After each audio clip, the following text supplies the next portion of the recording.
অন্তর্বর্তী সরকারের শপথ হতে যাচ্ছে আজ রাত ৮টার দিকে। ছাত্র জনতার অভ্যুত্থানে আওয়ামী লীগ সরকারের পতনের ৩ দিন পর শপথ নিতে যাচ্ছে অন্তর্বর্তীকালীন সরকার। সরকারের প্রধান হিসাবে চূড়ান্ত হওয়া নোবেল জয়ী ডক্টর মোহাম্মদ ইউনূস দুপুরে ফ্রান্স থেকে দেশে ফিরেছেন। প্রিয় নাম্বার সেট করে বিকাশে সেন্ড মানি করুন ফ্রি। অন্তর্বর্তীকালীন সরকারের সদস্য সংখ্যা ১৫ জনের মতো হতে পারে বলে বুধবার জানান সেনাপ্রধান জেনারেল ওয়াকারুজ্জামান।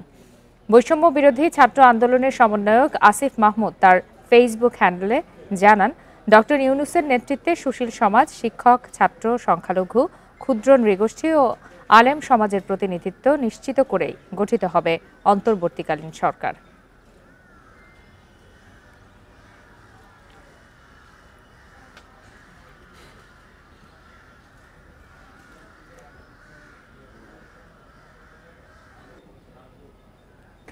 বঙ্গভবনের প্রস্তুতি নিয়ে আরো বিস্তারিত জানাতে এই মুহূর্তে সেখান থেকে যোগ দিয়েছেন সহকর্মী জাহানারা পারভিন।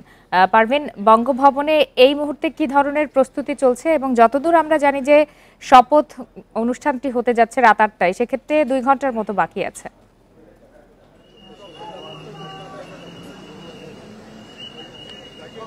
শপথ অনুষ্ঠানের জন্য বঙ্গভবনে সব রকম প্রস্তুতি নেওয়া হয়েছে। আমরা এটাও জানতে পেরেছি ৮:৩০টার দিকে, আর একটু পরে আধ ঘন্টা পিছিয়ে ৮:৩০টার দিকে নতুন অন্তর্বর্তীকালীন সরকার শপথ নেবেন এবং ডক্টর ইউনূসের নেতৃত্বে ১৫ সদস্যের একটি অন্তর্বর্তীকালীন সরকার আজকে শপথ নেবেন। সব ধরনের প্রস্তুতি রয়েছে এখানে এবং যারা অতিথিরাও আসবেন। আমরা জেনেছি ১২০০-এর মতো অতিথি, প্রথমে শুনেছিলাম ৪০০ অতিথি এই শপথ অনুষ্ঠানে থাকবেন, এরপর আমরা সংখ্যাটা বেড়েছে আরো।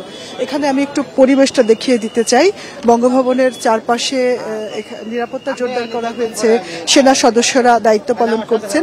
এখনো যারা শপথ নেবেন তারা আসলে আরো কিছুক্ষণ পরে এখানে আসবেন। আমরা গণমাধ্যম কর্মীরা রয়েছে এবং উৎসুক জনতাও রয়েছে। সব রকম প্রস্তুতি গ্রহণ করা হয়েছে। ৮:৩০টায় অন্তর্বর্তীকালীন সরকারের শপথের জন্য সব রকম প্রস্তুতি নেওয়া হয়েছে এখানে এবং শান্তিতে নোবেলজয়ী ডক্টর মোহাম্মদ ইউনূসের নেতৃত্বে অন্তর্বর্তীকালীন সরকার শপথ নেবে এবং এখানে ১৫ জন সদস্য থাকতে পারেন এই সরকারে। সেখানে সুশীল সমাজের প্রতিনিধিরা রয়েছেন, শিক্ষক রয়েছেন, সাবেক বিভিন্ন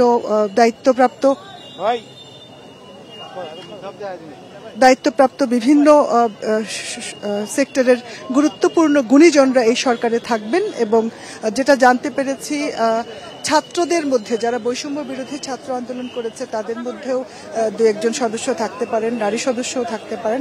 আসলে এখনো পর্যন্ত আমাদেরকে নামগুলো আমরা ঠিক জানতে পারিনি, কিন্তু কিছু আলোচিত নাম রয়েছে। ডক্টর সারা খানের কথা শুনেছি আমরা, আসিফ নজরুলের কথা জেনেছি এই সরকারে রয়েছেন, আরো অনেকের নাম আমরা শুনেছি। আমরা আরেকটু পরে আরেকটু বিস্তারিত জানতে পারবো যে এই সরকারে কারা কারা যোগ দিচ্ছেন ডক্টর ইউনূসের নেতৃত্বে এই অন্তর্বর্তীকালীন সরকারে। এখনো পর্যন্ত আমরা বলতে পারি বঙ্গভবন এই শপথ অনুষ্ঠানের জন্য পুরোপুরি প্রস্তুত রয়েছে।